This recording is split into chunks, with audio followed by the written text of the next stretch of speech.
예, 안녕하세요. 김콘입니다. 오늘 좀 배경이 좀 바뀌었는데, 오늘은 저번에 이제 4하나 수비 얘기하다가 이번에는 공격 얘기를 한번 한다고 그랬는데, 한번 해볼게요. 제가 4하나 얘기하다가 3-4-3을 얘기했는데, 자, 가장 제가 많이 했던, 좀 많이 연구를 했던, 그러니까 뭐 제가 한 건 아니고, 같이 많이 공부를 많이 했던 전술인데, 자, 3-4-3. 4-1-4-1를 쓰다가 공격으로 바뀔 때는 공격 빌드업이 따로 있어요. 자, 위치를 이렇게 공격이 됐을 때 이런 식으로 움직여라고 얘기를 해주죠. 자, 이런 PPT는 지금 제가 되게 대충 만들었죠. 근데 뭐 보고서나 선수들 앞에서 얘기할 때는 뭐 그라운드도 조금 초록색으로 이쁜 걸로 하고 좀 구별 잘 가는 것도 하고 화살표도 좀 더 이쁘게 해요. 근데 뭐 그렇게까지 제가 시간이 좀 투자를 많이 했어야 되는데 좀 많이 허접해서 죄송합니다. 자, 이런 식으로 움직이는 거죠. 그냥 움직이는 거를 이렇게 보여줘요, 선수들한테.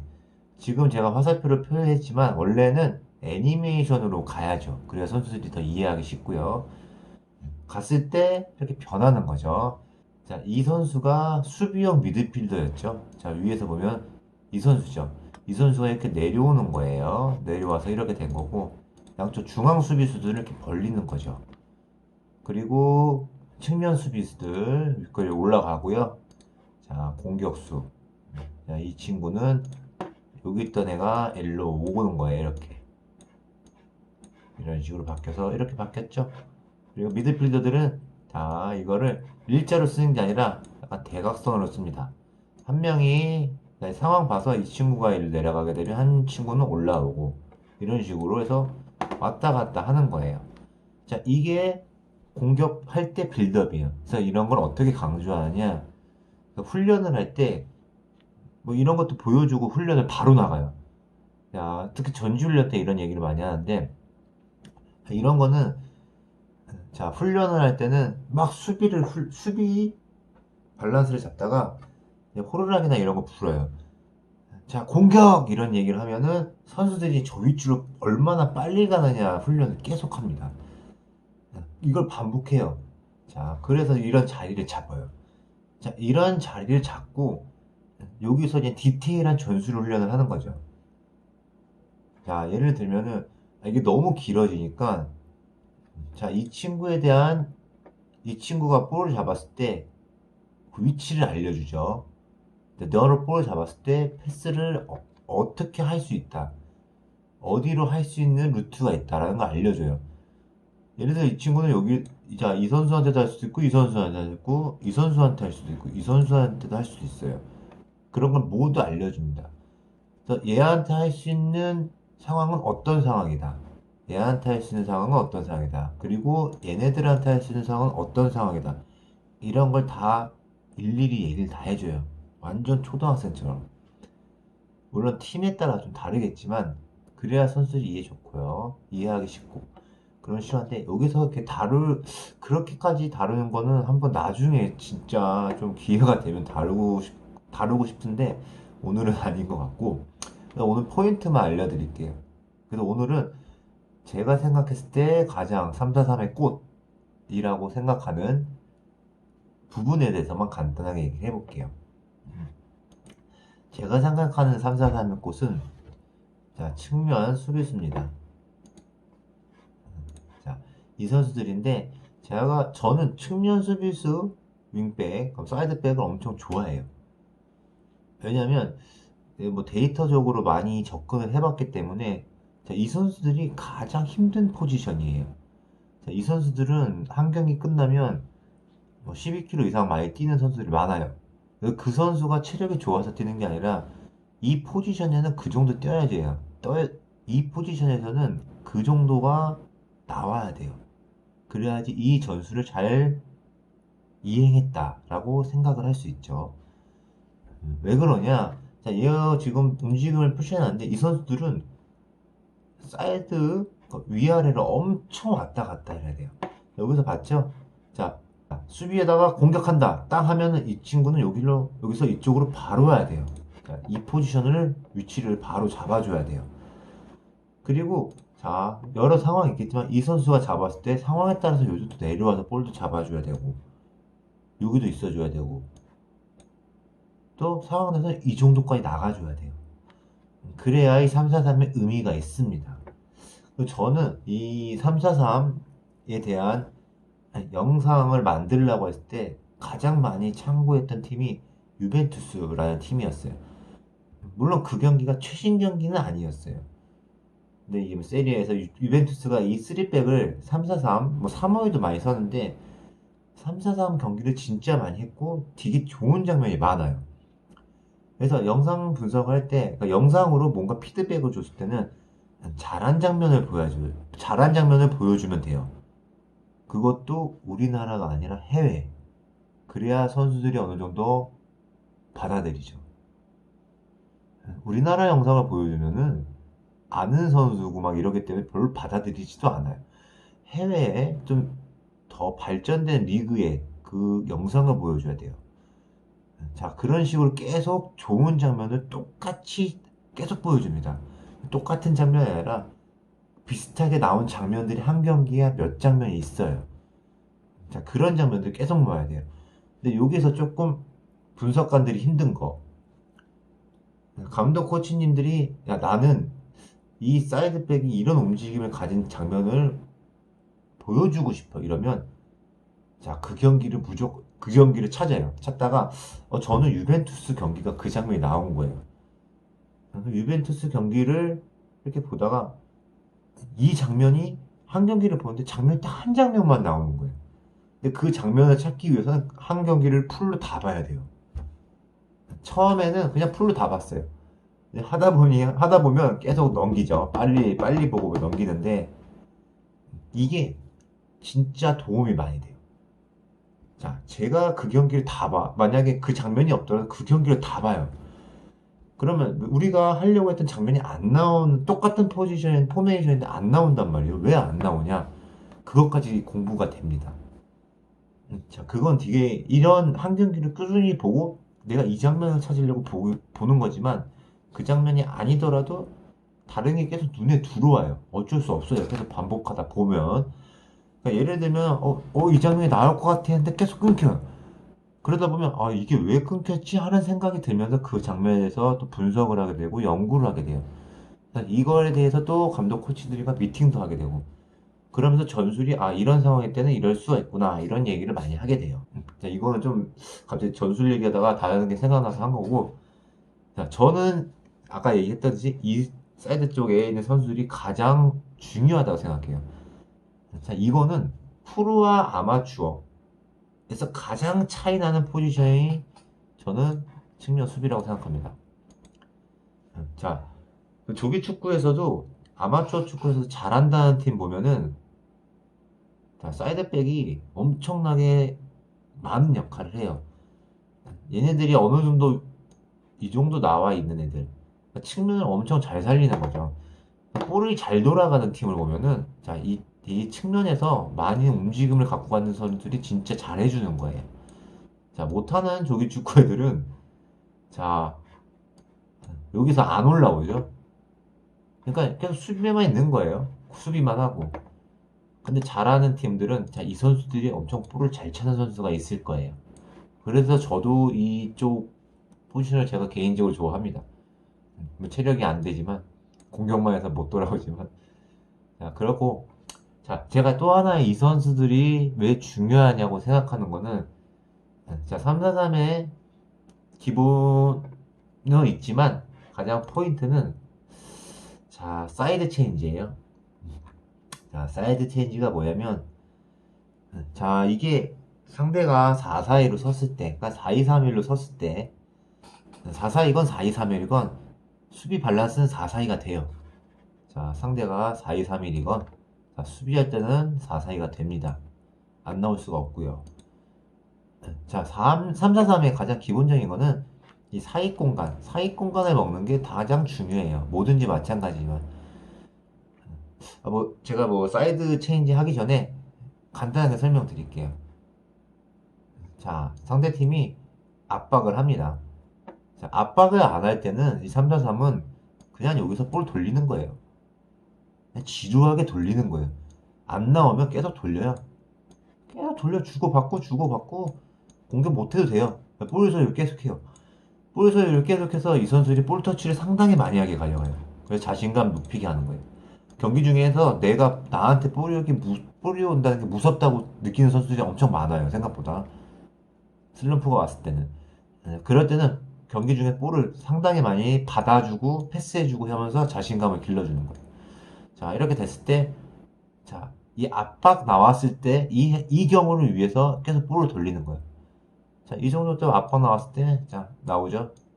자, 이 선수는 일로 볼 못 오게 이렇게 막아줄 거예요. 자, 이 선수 다시 압박하죠? 자, 이럴 때, 상대가 4-4-2 수비일 때는, 자, 이 사이 공간을 먹어버리면, 얘네들은 다 나가 떨어지는 거예요. 자, 그러면 왜 이렇게 나왔을 때, 얘가 이렇게 맞고 맡으면 되지 않냐? 아, 이론적으로 가능한데, 자, 이렇게 됐을 때는 이 선수들이 이렇게 날려오는 거죠. 한 번에 먹는 거예요. 한 번에 먹으면 그냥 돌아서면 바로 1대1 찬스 나고 공격 찬스 나는 거예요. 아, 그럼 또 그럴 수 있겠죠?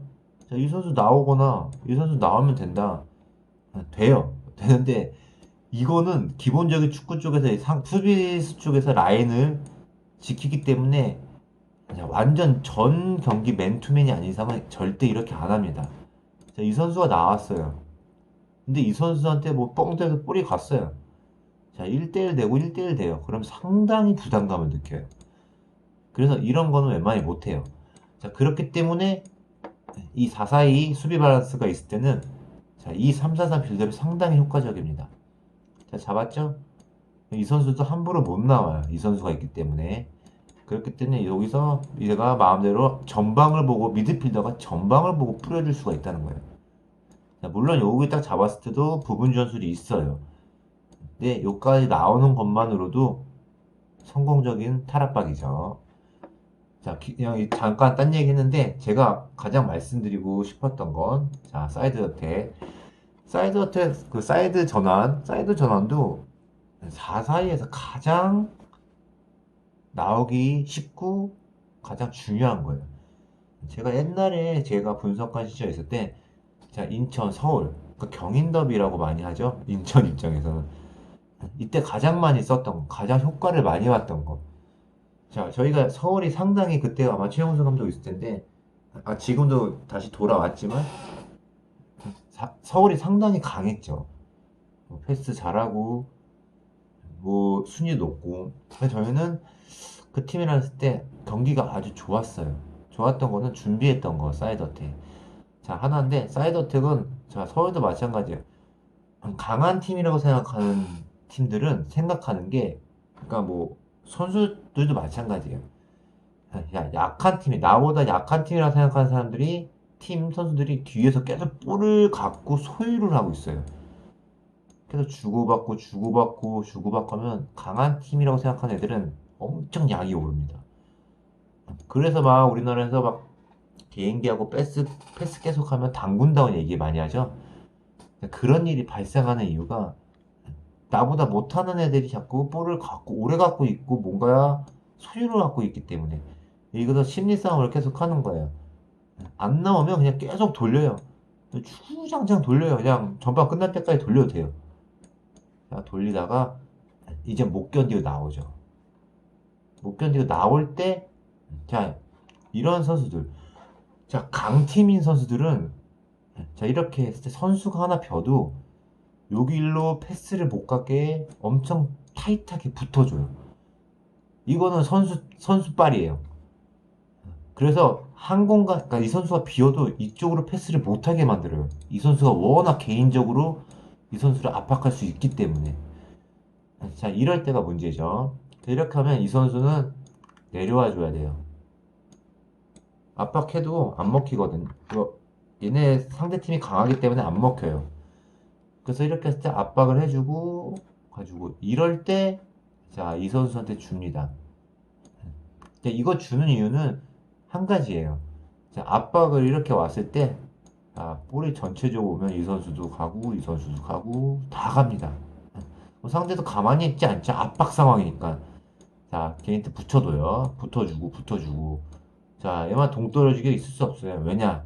수비 밸런스라는 게 있기 때문에. 자, 이럴 때면 가장 우리가 노리는 공간은 요 지역.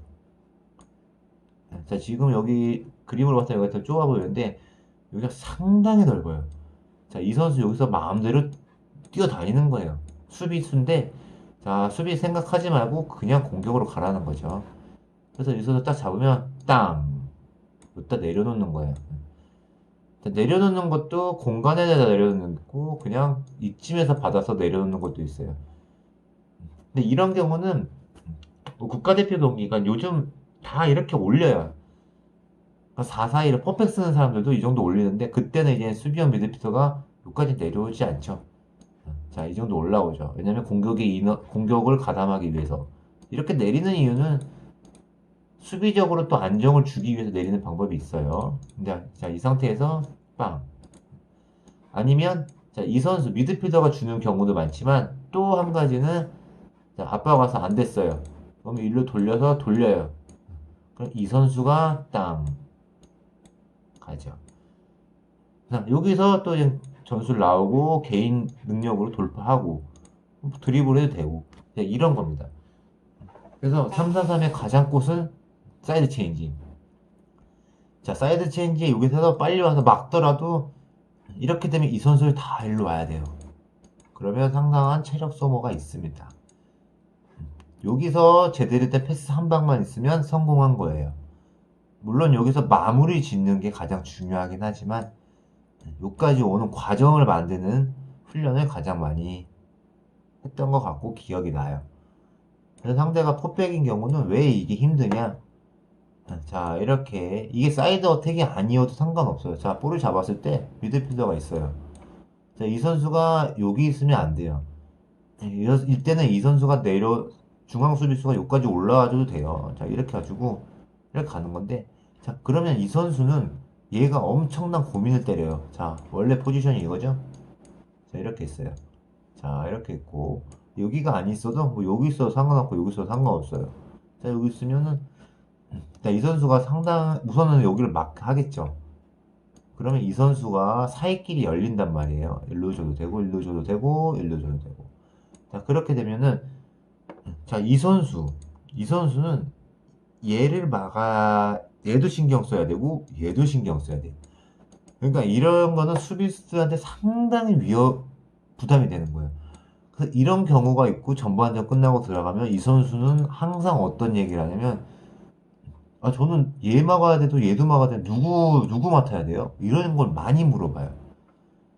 그러니까 얘가 상당히 고민스럽게 만드는 역할을 하는 게 이 선수예요. 자, 이쪽에 갖다 붙으면 얘가 붙으면 돼요. 이쪽으로 가면 얘가 붙어요. 그럼 이쪽으로 가서 얘가 붙으면 얘는 이쪽으로 패스해주면 되는 거예요. 자, 그 고민거리를 계속 만들어주는 건데, 진짜 수비적으로 하는 팀은 그냥 내려와 버리죠. 그래서, 포백인데, 수비할 때는, 자, 5백이 되는 경우가 많아요. 그거는 바로 이 사이드 어택, 이 측면 수비수가 공격적으로 올라왔기 때문에 이런 현상이 일어나는 겁니다. 그리고 또 한 가지 사이드 어택, 또 한 가지. 자, 빌드업 때도 그렇지만 골키퍼. 자, 3-4-3은 골키퍼에 대한 빌드업을 상당히 강조하는 빌드업입니다. 옛날에 그 벤투 감독이 초창기 때 엄청 실패하고 욕을 먹었던 게 자꾸 여기서 뺏기는 경우가 있어요. 근데 확실히 감독의 의지가 보이는 게 자, 계속 골키퍼를 여기서 빌드업을 하게 만들어요. 그때도 아마 이렇게 됐을 거예요. 자, 이 선수가 요까지 가는 차이고 요까지 가는 차이인데 자, 이걸 계속 시도해요. 근데 많이 안 됐죠? 많이 안 된 이유는 개인적인 얘기라서 좀 편집을 했습니다. 그래서 이럴 때도 마찬가지예요. 자, 압박 들어가죠. 뭐 이렇게 하다가 뿌렸을 때 압박 들어가요.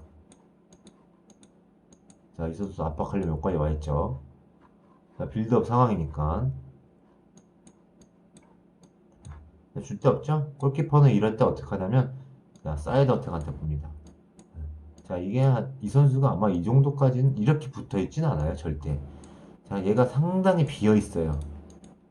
자, 3-4-3 할 때 보면은 사이드 어택이 상당히 비어 있어요. 그래서 골키퍼들은 항상 그거를 주문을 받죠.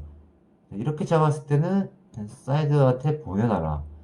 그냥 톡 쳐서 요가다 보내놓으면 성공이에요. 그래서 다시 붙으면 다시 주면 돼요.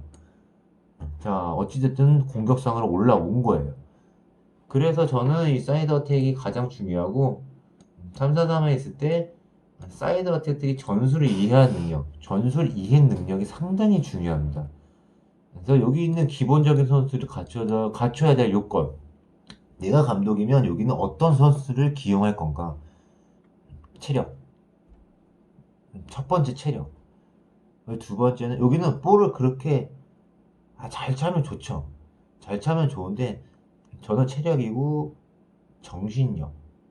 그냥 머리 받고 뛰는 애들 갖다 놔도 여기 돼요. 여기 볼 못 차는 애들, 볼 못 차는 선수도 있어도 그냥 내가 여기서 그냥 공격할 때 올라갔다가 수비한테 내려왔다 죽어라 이것만 해주고 하는 하기만 해도 이거는 반은 먹고 들어간다는 거죠. 그런 선수를 좋아하고 개인적으로 물론 그렇게 하면서도 볼도 잘 차는 선수도 많죠. 그럼 진짜 좋죠. 딱 볼 잡았을 때 여기서 막 재간둥이처럼 막 본인이 이렇게 들고 드리블 갔다가 컷백 내주고 하면은 좋죠. 그리고 좀 더 머리가 좋은 선수들은 자, 이 안쪽까지 파고 들는 경우도 많이 있어요. 하지만 기본적으로 역할을 봤을 때는 제가 생각하는 개인적으로 선호하는 스타일은 그런 선수입니다. 자, 이렇게 해서 오늘은 이제 3-4-3에 대해서 공부한 건 아니고 제가 생각하는 그 현장에 있었을 때 가장 중요하게 생각했던 점에 대해서 간단히 얘기를 해봤습니다. 다음에 기회가 되면 좀 더 디테일한 전술 같은 것도 얘기할 기회가 생기면 한번 해보겠습니다.